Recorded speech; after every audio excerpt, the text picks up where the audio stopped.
pokwa lelo.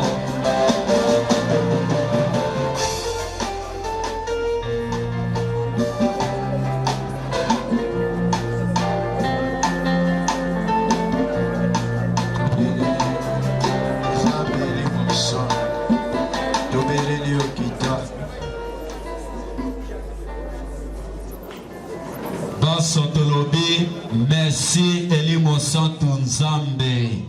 Merci Elimo Santu Nzambe. Merci Elimo Santu Nzambe. Merci Elimo Santu Nzambe. Amen. Amen. Amen. Amen. Pesa voisin bote, pesa voisin en bote. Loba ke pokwa lelo Nzambe akovisite yo. Lobela oh, changer voisin, ebisa voisin musuloba pokwa lelo Nzambe aye pona ko visiter yo. Nazo yo côté loba voisin pokwa lelo Nzambe aye pona ko visiter yo. Aye pona ko pesa guérison, aye pona ko pesa bénédiction, aye pona ko changer vie na yo na pokwa lelo. Changer voisin loba pokwa lelo eza pokwa na yo. Nazo yo côté pokwa lelo eza pokwa na yo. Pokwa ya lelo eza pokwa ya yo. Tobeteli Nzambe maboko makasi. Tobeteli Nzambe maboko makasi. Bandeko nyonso bavandi batelemi poto ya motei. Tolingi toyamba sika ya motei. Telema esika ezwami yo. Tolingi toyamba motei. Esika ovandi telema toyamba motei. Bandeko basalisi biso na loyembo toyamba liloba Nzambe. Osalisi biso na lombango tolanda toyamba liloba Nzambe. Kama telemi obali balanse maboko, ozo balanse maboko pona kolakisa na ba ange ozali awa. Pona kolakisa na Nzambe ke yosa maboko. Adamo balanse maboko, balanse ka maboko.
Il est ressuscité.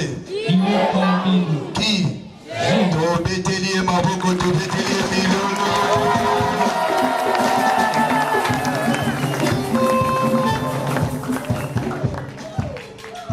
Tata Mosantu komisama. Uto kalakala utindaki liloba. Obikisaki bato. Na poko ya lelo pe otindi liloba. Oyeko bikisa biso. Merci pour la puissance et la parole à poko ya lelo.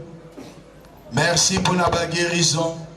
Merci pour la miracle. Merci pour la prodige. Merci pour la bilembo puissante. Oko kisina mo liloba poko ya lelo. Zwa lokumu zwa nkembo. Na kombo na Jésus Christ. Banso Tolobi, merci Seigneur Jésus-Christ. Merci Seigneur Jésus-Christ. Amen. Amen. Tu fandi na kombo ya mokonzi, tolanda Matea. Lelo ezali mokolo ya mibale ya campagne na biso au thème général ezali sur ta parole je jeterai les filets na liloba na yo nakobwaka monyama tobwakaki monyama mokolo mwalobi eleki moko akangaki mbisi o mokonzi abongisaki mpo na ye lelo mpe ezali mokolo ya mibale tokobwaka lisusu monyama kolandisama liloba o mokonzi yesu kristu akolobela moko kati na biso sous-thème na biso ya lelo ezali mes brebis entendent ma voix. Mes brebis entendent ma voix. Pata yangai ekoyoka mongongo mwangai. Tokotanga na évangile ya Jean chapitre 10 kobanda na verset 27 tina 29. Jean chapitre 10 kobanda na verset 27 tina 29. Mes brebis entendent ma voix, je les connais et elles me suivent. Je leur donne la vie éternelle et elles ne périront jamais. Et personne ne les ravira de ma main. Mon Père qui me les a donnés est plus grand que moi. Et personne ne peut les ravir de la main de mon Père. Pata yangai ekoyoka mongongo mwangai. Na yebi yango, pe yango eyebi ngai. Nakopesa yango bomo ibwaseko. Pe bango bakobunga ata mokolo moko te. Pe moko akobotola yango te o maboko na ngai. Tata oyo apesi ngai yango azali monene koleka banso. Pe moko te akoki kobotola bango o maboko matata wa ngai. Lokumu na yo tobeteli sango elamu ya mokonzi wa biso Yesu Kristu maboko pe bilon.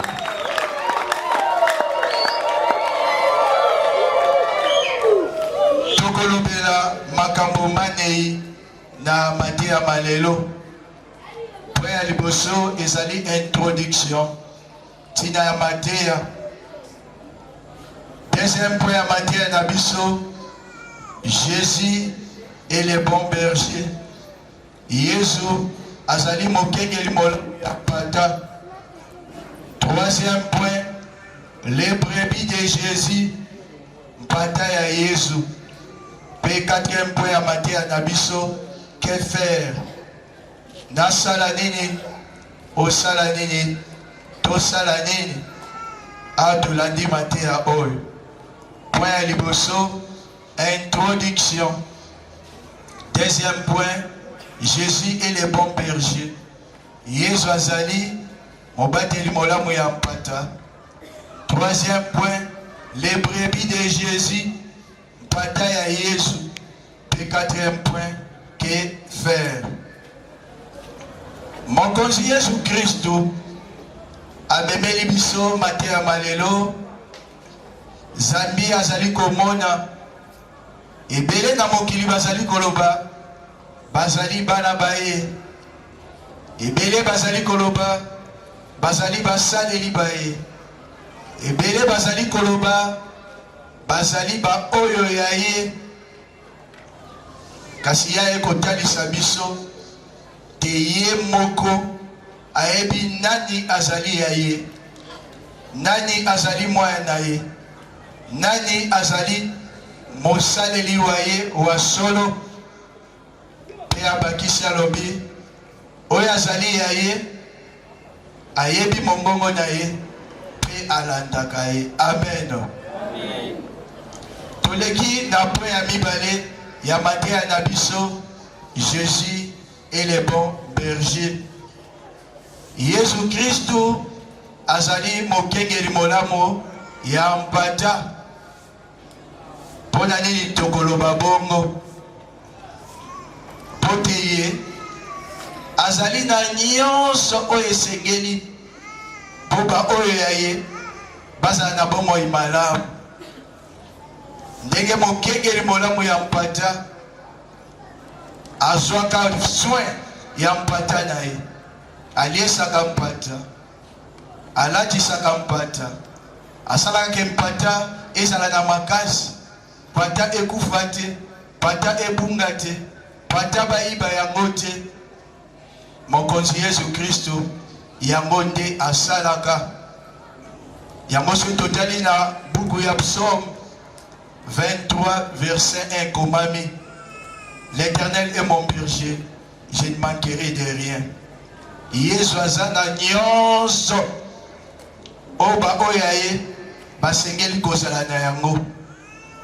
Ya Yesu bazangaka eloko te. Amen. Yesu azali mokengeli molamu ya mpata pote alakisaka nzela. Mokengeli ya mpata azali wana atelemi liboso, mpata ezali kokende na nzela oyo azali kolakisa. Alakisaka nzela te, kasi ye moko aza nzela. Aza nzela. E moto nyonso oyo azali ya ye abungaka te, bomoi na ye ekoki kobeba te. Ndenge tolandaki na mateya mokolo alobi eleki, liboso ya bomoi ya motu nyonso Nzambe atrasa nzela. E na nzela wana nyonso oyo osengeli kozala na yango posa ezali. Yango mosala nkolo asalaka yango wana. Akoluka kokamba motu moko moko na nzela oyo Nzambe asatrasa mpona ye na mokili. Kooriente moto, kodirige moto, pote moto akutana na mabongi nyonso oyo nkolo abongisa mpona ye kati na mokili oyo. Mokonzi Yesu Kristo azali mokengeli molamu ya mpata, pote azali wana mpona koakompanye, azali wana mpona koencourage mpata oyo elembi, mpata oyo ese décourage na makambo ebele kati na mokili oyo. Ye aza wana mpona kozongisa makasi, mpona kotelemisa bato na nzela ya liloba na ye, mpe mpona kosala te moto asuka na katikati ya nzela te, moto akoma ntina suka. Bana na Nzambe, mokili oyo tozali etondi na banguya molili, etondi na bokasi ya ndenge na ndenge ya mabe, etondi mpe na bato ya mabe. Bato oyo ntango bamoni ozosala likambo basepela te koma ntina suka. Bato oyo baopusana ntango nyonso epai ya motu oyo azali kosala likambo ya malamu, mpona koluka kodécourage motu, mpona koluka kodestabilize motu, mpona koluka ke motu aeshue. Baseka ye, batyola ye, balakisa ye misapi. Kasi Yesu azali wana mpona kozala pembeni ya baoyo nyonso aye kopesa bango makasi mpo bazwa réussite, mpo bazwa succès, mpo bazwa élévation na kati ya bomoi na bango. Moto oyo Yesu azali na ye, nyonso oyo asalaka esimbaka. Yesu akokamba makambo na ye nyonso, ndako na yo, libala na yo, baaktivité na yo, baprojet na yo, e nyonso wana akokomisa yango se na bisika malamu. Azali mokengeli molamu pote azali koprotege nati ete nkoi aya kolia mpata te. Nkoi oyo ezali zabolo, nkoi oyo ezali bademo, nkoi oyo ezali bato oyo bakoti na misala ya zabolo, bandoki, bamagicien, bato ya science occulte, bato oyo bazali kosalela Satan. bazotika bato kimia te. Chaque jour ezala na moi, ezala na pokwa, ezala na butu, baza koatake vi ya bato. Kasi musala mokonzi asalaka ezali nini mpona kobatela. Na tia ete baatake satanique démoniaque, baatake nyonso ya bato ya misala mabe ezala na efe moko te. Na bomoi to na libota ya baoyo ye azali kokamba. Nani mokonzi? Yes. Nani mokengeli molamu ya mpata? Yes. Tobeteli ye maboko, tobeteli ye milolo. Azali wana mpona kopesa bomoi ya solo. Toleki na po ya misato ya mateya na biso, les brebis de Jésus. Mpata ya Yesu. Ya liboso atokoloba, Jésus connaît ses brebis. Ndenge na introduction to bandaki. Ata mutu azoloba, ngai nasambelaka, ngai nazali mwana nzambe, ngai nazali mosaleli ya nzambe. Kasi Yesu ye moko ayebi nani aza nani. Nani azali ya ye, to nani azali ya ye te. Ndenge nini mokonzi Yesu Kristo ayebaka mpata ya ye a partir ya bilembo. Mutu nyonso oyo azali koappartenir na Jésus, Jésus atia ye elembo, marque elembo. Aza na elembo ya Nzambe likolo ya bomoi na ye. A partir ya elembo wana nde etalisaka ke mutu oyo azali koappartenir na Jésus, mutu oyo azali brebis ya Jésus. Etango ye azotala mokili mobimba, a partir ya bilembo na ye ayebi ke oyo azali ya ngai to oyo azali ya ngai te. Frères et sœurs, ebele balobaka mpe baza ya Yesu, kasi baza na bilembo ya zabolo, baza kati na kindoki, baza kati na magie, kati na bascience occulte, na bisala ya molili. E batu nyonso wana Satan atia bango bilembo, baza na bilembo ya zabolo. Bayebi yango mpe ebele bayaka ti place ya prière, bayaka kosambela te, bayaka mpona koatake bato baosambe, bayaka mpona koamvute bato baosambe, bayaka mpona kobundisa losambo. Kobanda tobandaki kampagne o lobi sango etamboli, tokosala constat ke bato lelo baye koleka lobi. E bato nyonso oyo baye awa baye kosambela te. Tango Jésus azotala biso baye toye kampagne lelo, azomona banani baza ya ye mpe banani baye kosala misala ya molili. Ya mwana aza mpe koprofite na kolobela baoyo baye kosala misala ya molili awa. Amoni bango, amoni yo, amoni na place ofandi, ayebi yo na kombo na yo, na couleur ya bilamba olati. Yango azoyebisa yo tika na yo kaka. Mpona nini mabe nyonso oyo koluka kosala lelo esimba mutu moko te, kasi ezongela yo moko. Ekozongela kaka yo moko. Basusu mpe balati bilamba ya église, badesina Mama Sainte Maria, badesina chapelet mpona kotrompe bato vigilance. Me Yesu ayebi ke oza mutu ya molili mpe ya mibale abakisi boye. Eza na bamisu batiki bakindoki musika mpo soki priere esili azwa ngo akende. Yoka message Jésus alobi na yebisa yo. Tango priere ekosila, leka liboke oyo otiki kosimba yango te. Ayebi ntina nini alobi na ye biso bongo. Sala neti oyebi te ke otikaki liboke ya kindoki wana, kolata yango te kende kaka.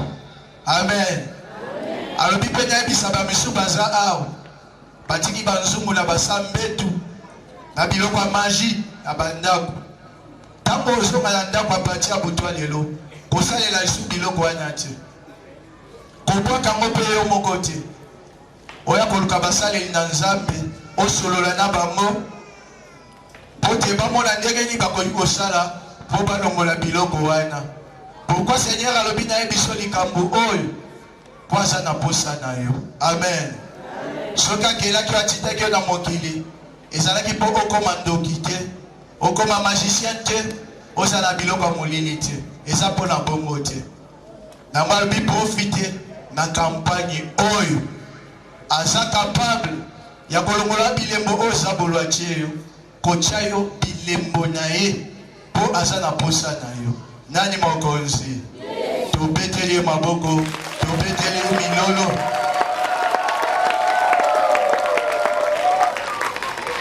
Eza pe na ebele basimbi ba Bible bakomi pe koteya, bakomi pe bakambi ya mangomba ya bana na Nzambe kasi baza ya Nzambe te. Jésus pa yebi bango. Non pas seulement l'église de réveil, même la kati ecclesia. Amen. Bazape kati na bayangeli ya CVB bakambi na renouveau Légion de Marie ebele basimbaka pe Bible bateyaka bayembaka bamiyebi pe bazalaka ya Yesu te. Bayebi bisala nini basalaka na molili. Yesu ayebi bango. Yango nalobi nayebi oyo ya ngai. Pona nini natia bango bilembo baza na bilembo na ngai. Ya mibale kati na ba brebis à Jésus tokomona les caractéristiques des brebis de Jésus. Ndenge nini ba oyo ya Yesu ba mpata ya Yesu bazalaka. Ya liboso les brebis de Jésus connaissent sa voix. Baebi mungongo wa Jésus. Ba oyo ya Yesu baebi mungongo wa Jésus. Jésus-Christ de Nazareth apesa bango don ya discernement. Likabo ya bososoli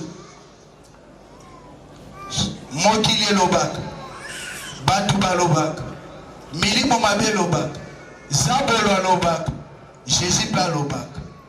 Kasi ba oyo ya Jésus soki mutu azoloba to maloba ezobima baza na bososoli bayebaki liloba oyo ezobima c'est Jésus qui parle.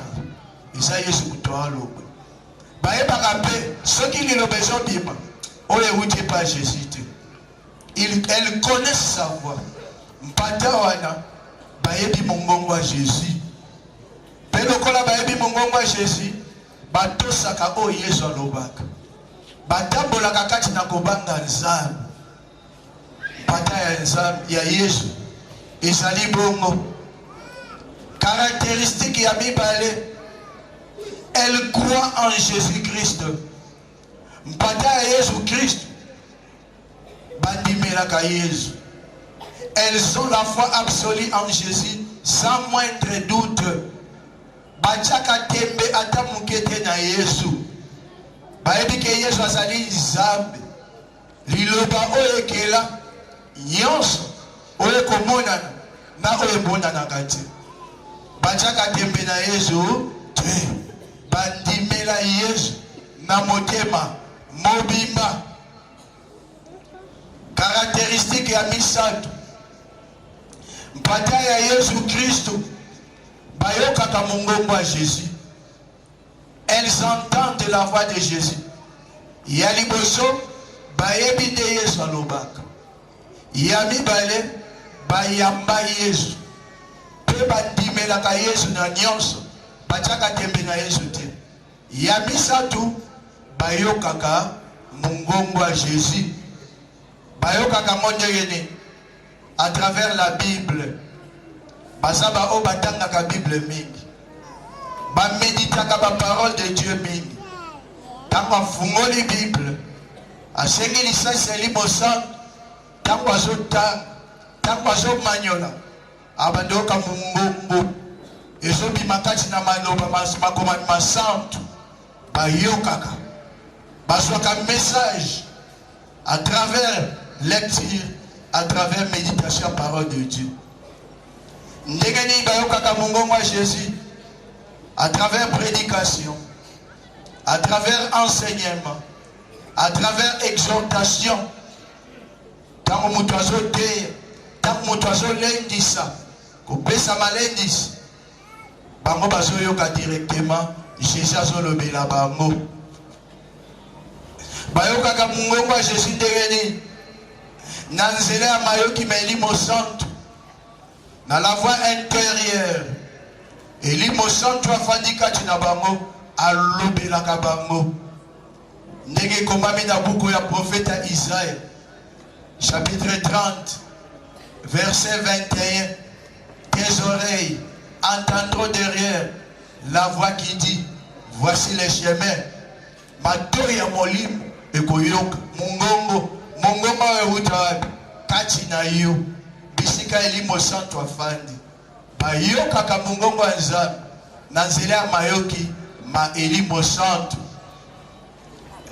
baoyo ya Yesu bayokaka mungongo ya Jésus bayokaka ngo ndenge nini na nzela ya ndoto pe na nzela ya bavision emoniseli ndenge komami na mukanda ya Job chapitre 33 kobanda 14 tina 18 Zamba lobaka na nzela ya ndoto tango mutu alali na nzela ya vision nocturne ya emoniseli baoyo ya Yesu ayaka kolotisa bango bandoto mpona koprevenir bango na danger ayaka kolotisa bango bandoto mpona kopambola bango ayaka kolotisa bango bandoto mpona kolakisa bango makambo ekoya lobi ayaka kolotisa bango bandoto mpona kobenda bango matoyi ke bozobunga nzela zongela ngai na banzela wana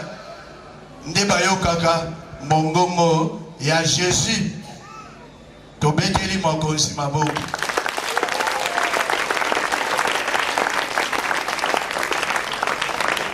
Caractéristique ya minei ya ba brebis ya Jésus, elles suivent Jésus. Balandaka Yesu, balandaka Yesu. Et ndenge bakoki kolanda Yesu.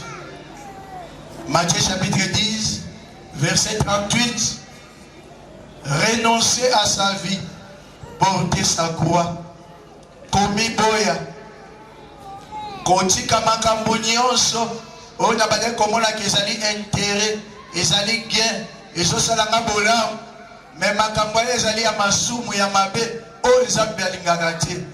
Ba oya Yesu, baboya masumu, baboya bomengo salite, baboya batambolaka na nzela semba, tout droit, baza logique, neti Yesu azalaki.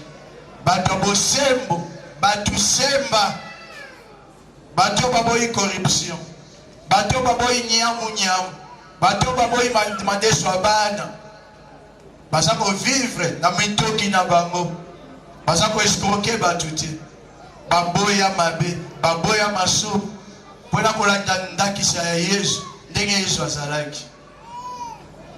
Balandaka Yesu. Cinquième caractéristique, il y a brebis à Jésus. Elle fuit l'étranger. Baki makamupaya. Bomo ina bango ezalaka musika ya mopaya. Mopaya ezali nani? Zabolo. Basaleli ya Zabolo. Banganga kisi. Bamandona. Bato batemple molili. Pata ya solo ya Yesu. Akoki otia likolo na ndako ya nganga te. Akoki okende kozwa kisi na ndako ya nganga te. Akoki okende koluka bomengo na basianse occulte te.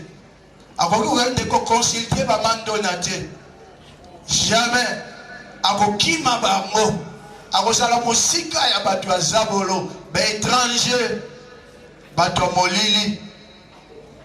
Sototali ya mukanda ya Timothée chapitre 4, 1-2, apôtre Paul a lobby, il y a des esprits séducteurs, nakacha mokili, milimo ya lokuta, oezobungi sabatunzela, shikoyo, ba oya yesu, bakoka kokosa bangote na batuwana.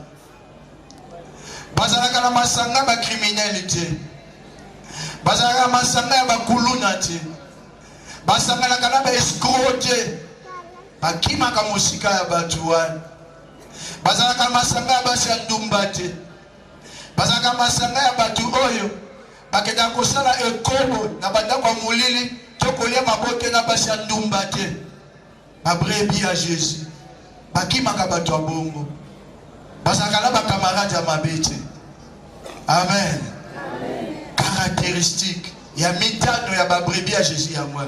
Bakimaka bapaya. Mosika na bango. Ya motoba. Brebi ya Jésus. Ayokaka mongongo ba miibite ya babrigante. Jean chapitre 10 verset 8. Nani moibi, nani brigand, faux prophète, faux serviteur, prophète à Lukuta, Mosaleli à Lukuta, Batodi na mokili, Bazé ebele, ce que ça n'a pas solité, Oroye bako distinguer les vrais, na les faux, ebele, na Kishasa, et bazobungisa bato ebele nzela, ba prophète à Lukuta. Oya zaya yesu prophète à Lukuta akoki kobungisa nzela ya ecclesia te, akoki kobungisa nzela ya nzambe te. Ba faux prophète avant zalika boboe pesa autant so pesi boy ndozi likambo zoluka avant Marie de nuit qui na nzoto na yo yaka tozala na mwasi na mobali demo na akota na nzoto na nga mona ebideni na obimisa ye avant bonga yaka na sokola o mai bilamba etikala epa na nga yo kende na bilamba mosusu ba prophète à Lukuta bango nde ba voleur Isoyi baba na nzambe mbongo ebele. Ebele bapesi mituka. Ebele bapesi mapango. Et papa prophète à Lukuta. Mais après mikolo bakomi ko regretter. Amen. Bazebele na basali ya Lukuta. Baladi pour soi-même na kati bazaba nkoi. Ba frère escroc. Ba sœur o bazali na kopungisa ba frère nzela dirigeant ndena ba dirigeant moko akimi Angola atiki 5 choristes na zebi ya paroisse mona yebi mosala ya Lukuta dirigeant zebele basokisi bana basebele bapota na obala yo akepa na obala faux serviteur bana basebele pe Lukuta basala Lukuta kosi ba papa ebele ba kosi ba frère ebele basebele kati na mangomba na biso e mutu oyo azali ya Jésus akoyaka na piège ya bato wana te. Amen. Septième caractéristique ya brebis ya Jésus ayebi Jésus. Amen. Ayebi Jésus très bien. Ce qui Jésus azoloba abi ça c'est Jésus. Tant que Jésus azoko se manifester au monde a sepela seki abi ça c'est le Seigneur. Amen. Ayebi que oyeza ya Jésus. Oyeza Jésus te. Pe mutu wana asalelaka Yesu na motema mobimba. Asalelaka Yesu mpona koganyele ba âme perdue. Voilà cette caractéristique. Il y a ba brebis, il y a Jésus-Christ de Nazareth. Ba brebis à Jésus, ça n'a pas avantage. kozala mpanta ya Yesu, kozala mwana ya Nzambe. Avantage ya liboso bomoi. Yesu apesaka na bampanta na ye bomoi. Alongolaka kufa kati na bango. Apesaka bango bomoi ya solo. Oyo nyonso azali ya Yesu. Soki mikolo oyo Nzambe akana sala na mokili oyo ekoki nanu te akokufa te. Ata bandoki nyonso monde entier basangani po baboma ye. Soki mokolo oyo Jésus akanaki kozwa ye na mokili ekoki te, Jésus akopermettre te. Pesaka bango bomoi. Mikolo oyo akanaki basala na mokili bakokisaka yango. Apesaka bango pe bomoi ya seko. Oyo nyonso ya Yesu kombo na ye komami na buku ya bato oyo bakokota lola aokende lifelo te. Baoyo bazali ya Jésus, Jésus apesaka bango abondance, abondance, bofuluki. Jean chapitre 10 verset 10. Moyibi ayibaka, moyibi abebisaka, moyibi abomaka, kasi Yesu ayaka epai ya mpata na ye po apesa ye ya ebele. Oyo nyonso aza ya Yesu, oyo bayiba Yesu azongiselaka ye yango. Oyo babebisa ya vi na ye Yesu abongisaka yango. Oyo baboma na bomoi na ye Yesu asekwisaka yango. Yango nde Jésus asalaka. Apesaka en abondance, la joie en abondance, la paix en abondance, l'argent en abondance, nyonso en abondance. Yesu aza Nzambe ya ndambu te. Amen. Yesu apesaka ya mobimba, apesaka ya ndambu te. Yango wana soki totali na mokanda ya Jean chapitre 16 verset 24 alobi ti sikoyo nanu bosengi te, bosenga nakopesa et votre joie sera parfaite. Esengo na bino ekozala ya kotondisama. Yango wana alalaka te, animaka te mpona bana na ye, po te joie ezala komble kati na bango, po te bazwa la vie en abondance. Yesu alalaka te, animaka te, aveyaka 24 heures sur 24 mpona koveye sur baoyo ya ye. Amen. Ti okozwa oyo alakila yo, aussi longtemps nano ozwi yango te, Yesu akolala te, aolala te. Neti na ya kampani oyo pokwa ya lelo ezali pokwa ya abondance. Amen. Pokwa ya lelo ezali pokwa oyo Jésus akozongisela baoyo ya ye, oyo bayiba, oyo bakanga afungola, oyo babebisa aobongisa, pe oyo baboma Yesu asala ye aosekwisa. Mokolo nini lelo erni dans quelques minutes. Amen. Nazoloba te mpona sepelisa matoi na bino, na ye na message ya Seigneur mpona koyebisa bino oyo akosala na pokwa ya lelo. Tobeteli ye maboko, tobeteli ye milolo.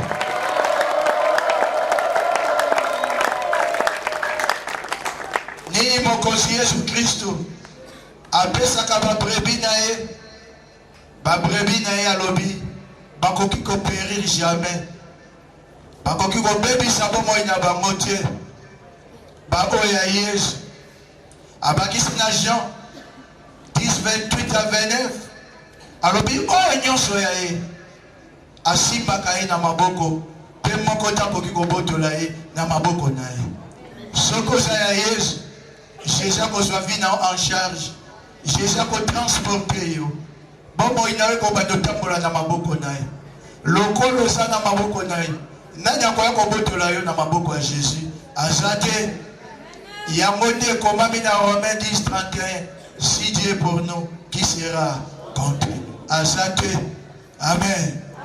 ozalakati na sécurité na maboko ya Jésus na oyo nyonso ya yo ekozala na kati ya maboko ya Jésus esuki na maboko na ete abakisi mpe na maboko ya tata na maboko ya tata Nzambe oyo nyonso azali mpata ya ye bakoki kobotola ye na maboko ya Jésus te bakoki mpe kobotola ye na maboko ya tata te oyo nyonso azali ya Jésus abundelaka ye yango wana tata apesi promesse na Jérémie chapitre 1:19 alobi baobundisa yo baolonga yo te mpo ngai nazali wana mpona kosala nini kobundela yo mpe abakisi na buku ya profeta Isaïe chapitre 49 25 na 26 alobi boye oyo nyonso butu makasi akangi nakobotola yango. Je combattrai tes ennemis. Je sauverai tes enfants. Je ferai manger à tes oppresseurs leur propre chair. Ils s'énivreront de leur sang comme du mot. Oyo nyonso bakanga na obotola yango na ozongisela yo. Nakobundisa banguna na yo nyonso. Soka lobi na obundisa banguna na nyonso. Elakisi ayebi nombre na bango, ayebi bakombo na bango, ayebi ba adresse na bango, ayebi na air bakotelaka o ba réunion na ba plan nyonso molili basala contre vie na yo. Oya Jésus abundelaka ye. Amen. Baza ebele banguna na yo, balekio na makasi. Jésus ayebi okokobunda na bango te. Ina bakomba ebele soya. Osako jouer pour yo batike yo ndo bundaka te. Oya Jésus, abelelaka Jésus. Jésus oazali le roi des rois, azala ba soda, mampinga, barkangelu, yakanda. Surtout ba oya tchaki liboso nzete, po adana Eve bazonga sute bali ya mbuma, baza kanda. Ya wana soki Jésus atindi bango, basilisaka bandoki, olbaka baluka osala bana emabe. Pende na mona na pokwa lelo bango de Jésus otinda. Amen. Pokwa lelo sa pokwa makambu. Babiso bazonga na ndako bayoka basango euta na ba village euta. Yebaka ke sa prière auto sala pokwa lelo. Posa ya Jésus trop c'est trop. Balelisio mingi, banyokolio mingi, basilisio valeur. Zoka ndoza ya Jésus. Atala bango, atala tcheli bango mundelu. Amoni ba exagéré. Ils ont exagéré. Baleki mundelu. Pourquoi baleki mundelu? Jésus a bundela yo. Amen. Jésus a bundela kaba oyaye. Quelle que soit bataille, guerre. Alongo lisute. Yamwana Jésus a lobiso na pokwa lelo. Ndenga ebisaki Moïse, aebisa bana Israël. Kala Pharaon na batune ko na bana suka. O mona bango lisute. Amen. Ndenge pa lobi na ebisa bino, botala batuna po na mbala ya suka kana butwa lelo. Soko yebi bango o identifia bango bebe bapeta katolo bana totala, bota totala. Bandomo na mutu wana na makanisi na po na mbala ya suka. Po Jésus abundelaka bana ye. Akweyisaka ba géant, akweyisaka bato babetaka tolo likolo ya via bana na ye. Akweyisaka mpe arenversaka bao bafandelaka misala mpe bomoi ya bana na ye. Yango nde Jésus asala. Nini Seigneur asalaka mpo na babrebi na ye. Abimisaka bango na enclos. Bisika o ekangami, bisika o espace ezate, po amema bango, bisika liberté ezali, bisika espace ezali, bisika mupepe ezali, bisika esengo solo ezali.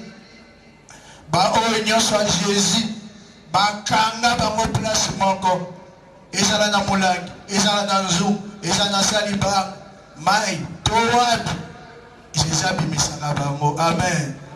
Alongolaka mundelu limitation mundelu nyonso batiela ba oya ye Yesu alongolaka mindelu pote bana na bakende busika bakende musika plus loin.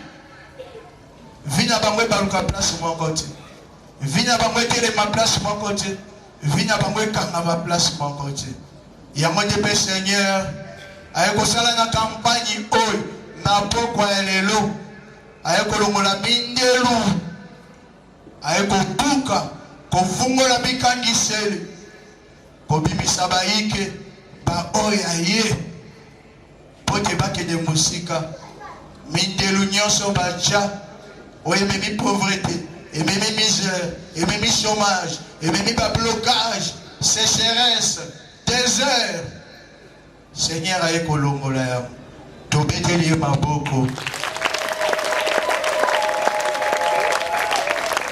Ezali esengo, kozala mwana nzambe, kozala mpata ya Jésus, kozala na bilembo ya Jésus, kozala na Yesu.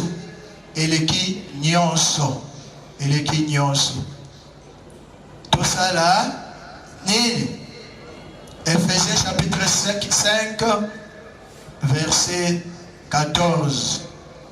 Nasalani, osalani, tosalani, atolani matea oy.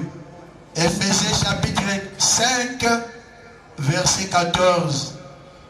Telema, oh telema. Telema, oh telema, yo motolali pongi, c'est quoi au kati ya bawa? Pe Kristu, pe Kristu, pe Kristu, pe Kristu, akozala mwida mwayo. Amen. Telema, le mot la pongi, le mot la distraction. La mouka, papa la mouka. Mon Christ, mwana nzambe, lamuka, c'est là où lamuka, pour éclairer yo, kako kisaba avantage nyonso, ototo la na mate ya lelo, na bomo ina yo, oza ya kolala, lamuka place oza ya kolala, telema place oza ya kofanda, Jésus a éclairé yo. Yesu sozela yo. Bima kati na makambuana ya pamba. Oye déranger ki identité na ya mwana nzambe. Bima kati na makambuana. Zongela Jésus. Zongela zela ya nzambe. Pote Jésus abongisa bomo ina yo. Asala makambo isi ya minene na bomo ina yo. Ndenge Petro afongola kimisu. Achakika na maloba ya Jésus. Pepes miraculeuse salamaki. Nani mokozi? Nani mokengeli molabo ya mpata? Nani ayebi biso mpata ya ye? Nani ayeko bongisa bomo ina biso mpata ya ye? Totele biso